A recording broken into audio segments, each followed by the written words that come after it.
જય શ્રી કૃષ્ણ, જય માતાજી। કેમ છો બધા? મજામાં? તો સ્વાગત છે તમારું બધાનો નવા વિડીયોમાં। અને મીસુબેન જો અત્યારમાં નાઈ ધોઈને તૈયાર થઈને બેસી ગયા છે। કાં જ અમારા બેન સ્કૂલે નથી ગયા। જય શ્રી કૃષ્ણ, જય માતાજી। જો અત્યારે હું નાઈ તૈયાર થઈ ગઈ છું। મને તાવ આવ્યો હતો એટલે હું આજે ભણવા નથી ગઈ। એને તાવ આવ્યો હતો એટલે આજે ભણવા નથી ગઈ। કાં? તો જો બેન અત્યારમાં તૈયાર થઈને બેસી ગયા છે। અને હાલો આજે મીસુબેનને તાવ આવ્યો, મીસુબેન ઘરે છે તો મારે એના માટે દાળ ભાત બનાવવા છે। તો આપણે ફટાફટ દાળ ભાત બનાવી નાખીએ મીસુબેન માટે। કાં? એટલે મીસુબેન બપોરે જમી લે। અને હું નાઈ તૈયાર થઈ ગઈ છું એટલે હવે હોમવર્ક બાકી હતું, એક હોમવર્ક બાકી હતું કરી લઉં। તો સાંજે એને હોમવર્ક કર્યું હતું પણ એને તાવ આવ્યો હતો ને પછી મોડું થઈ ગયું કાં, એટલે થોડુંક હોમવર્ક બાકી હતું ને તો હું કાલે તાવ આવ્યો હતો સ્કૂલે નથી જવું એટલે થોડુંક ભલે બાકી રહ્યું તો એને તો બહુ મજા આવી ગઈ। કાં? અને કાલે બાકી રહ્યું તો એ હોમવર્ક છે ને આજે અત્યારે પૂરું કરી લે। નાલો હું ફટાફટ વર્ગી જાઉં મારા કામે। અને હું હોમવર્ક કરવા માંડું। મમ્મી એના કામ કરી લે તાલકાનમાં હું પણ લેસન કરી લઉં ને મારા મમ્મી દાળ ભાત વઘારી। તો અમારી ઘરે આજે ચકલી તો જો કેટલી બધી આવે ગઈ, કેટલી બધી ચક્કી આવી ગઈ છે। અમે બોલીએ અમારું ચક્કી સાંભળવા નથી દેતી। કા ચક્કીની એમ થાય છે કે મારે વિડીયોમાં આવવું છે। સવારના પોરમાં છું કેટલી બધી ચક્કી આવી ગઈ છે ને તો ચક્કી એક ધારી બોલે જ છે। તો કયું ની ચીચી કરે, ચીચી કરે તારી જેમ, હવે મીસુબેન ની જેમ બોલવાનું ચાલુ કરી દીધું।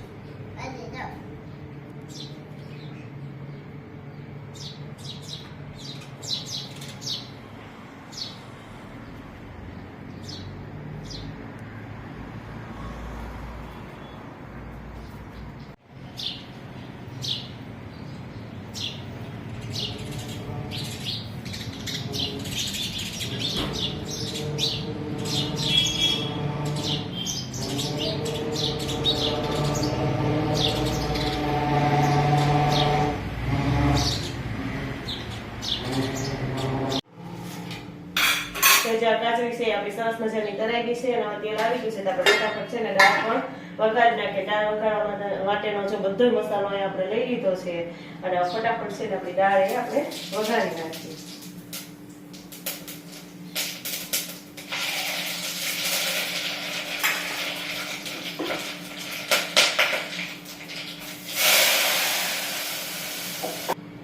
તો જ્યારે આપણી સરસ મજાની દાળ છે ને વઘારીને તૈયાર થઈ ગઈ છે, ગરમા ગરમ દાળ અને પછી બનાવી નાખીએ ભાત, એટલે સરસ મજાના દાળ ભાત છે એ તૈયાર।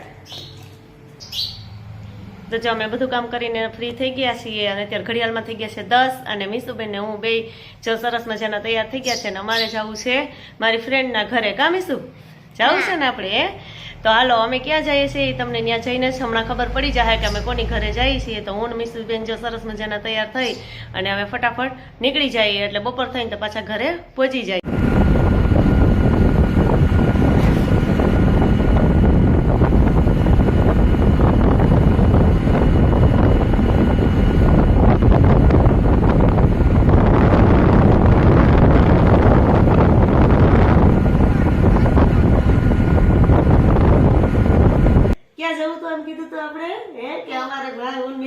તૈયાર થઈ ગયા છે ને અમે જઈએ છીએ મારા ફ્રેન્ડ ની ઘરે।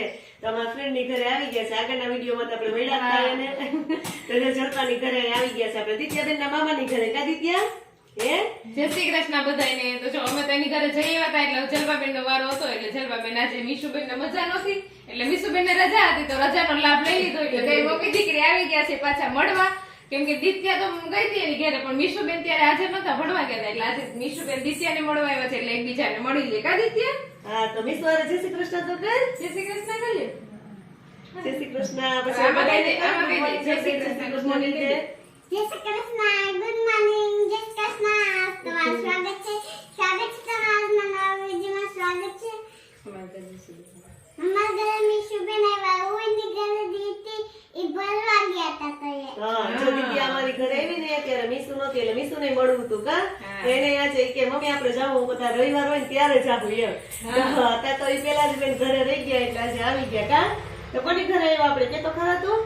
નિત્યાના મામાની ઘરે। હા નિત્યાના મામાની ઘરે। દિત્યાનું મામાનું ઘર છે પણ અમારું ઘર તો હજી બાકી રહી ગયું। અમારા ઘરે આવવાનું છે ને? અમારા મામાનું મારા મામાનું ઘર છે। વાહ મારી દીકરીના મામાનું કા? હા આ મારા ભાભી છે ને એના મામાનું ઘર છે એટલે અમારું મામાનું ઘર થઈ જાય કા? થઈ જાય ને આદરી આવો ને અમારા ઘરે। હા ફરવા આવજો અમારા ગામમાં જ દરિયો છે. હા અમે આવશું દરિયો જોવા આવશું કા? મારા પપ્પાને એક દિવસ છે ને જીદ કરીને લઈ લેજો એમ કે મારે જલપા માસી ઘરે ધરાવથી જાવું જ છે. મજા આવે છે રવિવાર હોય ને ત્યારે આવજો. આવા વિડીયોમાં દિત્યા બોલે ને એટલે બહુ મજા જ આવે એટલે મમ્મી કે દિત્યા કેવું બોલે છે એટલે આ જોઈ લીધું ને દિત્યાને એ ક્યારે નહોતી મળી મેં તો હું તો મળતી હોય દિત્યાને મિસુબેન ક્યારે નહોતા મળ્યા તો આજે હવે દિત્યાને મળી લીધું કા? મજા આવી તને અહીં આવીને હે? હા તો થોડીક વાર અમે બેસીએ વાતો કરીએ અને પછી અમે પણ અમારા ઘરે જઈએ. હાલો બીજું હું કામ એમાં છે વગર થોડુંક જવાય હવે જમીન જાશે નિરાંતે. અમે તો રસોઈ ઘરે બનાવી રહ્યા એ તો સાંજે ખાઈ લેવાનું હોય એમાં શું હોય. જો અમે જલપાની ઘરેથી આવી ગયા છીએ કામી શું આવતા રહીએ ને જલપા માસી ઘરેથી ઘરે આવી ગયા અને અહીં આવીને જો આવ્યા ને તો વાર તો થઈ ગયા છે જમવાનો ટાઈમ થઈ ગયો છે જમવા બેસી ગયા છે આપણે રસોઈ તો બનાવીને જ ગયા હતા જો સરસ મજાના આપણા દાળ ભાત બધી તૈયાર છે ને આમાં બટેટાનું શાક છે તો હું મિસુબેન છે ને ફટાફટ જમવા બેસી જઈએ જમી લઈએ કા બધા ત્યાં ઘડિયાળમાં થઈ ગયા છે 6 અને હવે સાંજની રસોઈનો ટાઈમ થઈ ગયો છે તો હું જો આજે તો ઓરો બનાવો છે સવારમાં શાકભાજી બનાવે તો મારી મમ્મીએ રીંગણા લઈ લીધા હતા એ ક્યાંક ઓરો બનાવજે એ જો ઓરો કરવો છે ને તો રીંગણા શેકીને રાખી દીધા છે અને જો ટમેટું ડુંગળી ને બધું લઈ લીધું છે આદુ તો હમણાં ફટાફટ હું આ બધું સુધારી લઉં. મારી મમ્મી આ બેઠા બેઠા કપડાં મૂકેલી છે અને મારી મીસુબેન જો દાપણ તો કરવું જ પડે કા આગલી તો કઈ બપોરની તો હોઈ ગઈ હતી તો હજી અત્યારે જો આજે પાછો તાવ આવી ગયો ને તો હજી ઉઠી જ છે કા ઉઠી જ છે ને પાછો અત્યારે દવા લેવા જવું જોઈએ દવા પડી હતી તો પૂરી થઈ ગઈ મીસુબેનને તો આગળ જ કે ઉઠીને મમ્મી મને હજી તાવ આવ્યો છે માથું ધગે છે કા તો હમણાં જો મીસુબેનની દવા લેવા જાવી છે એટલે હું ફટાફટ આવી પહેલા છે ને આ ઓરો વઘારી લઉં એટલે પછી દવા લઈને આવીએ તો મોડું થાય ને તો ઉપાદી નહીં એટલે ફટાફટ જો આ બધું કરી લઉં અને પછી એની દવા લઈ આવીએ. હા એ ઓરો ફોલે છે જો રીંગણ બોલું છું એમ નહીં ઓરો ફોલે છે કઈ તો જો મારા ડુંગળી ટમેટું બધું સુધારાઈ ગયું છે અને રીંગણા જો ફોલાઈ ગયા સરસ મજાનો ઓરા માટે આપણે તૈયાર બનાવી લીધું છે જો તૈયાર થઈ ગયું છે આ બધું અને હવે ફટાફટ લસણવાળી ચટણી ખાંડી અને ઓરો વઘારી નાખીએ એટલે ફટાફટ આપણો ઓરો છે એ બની જાય.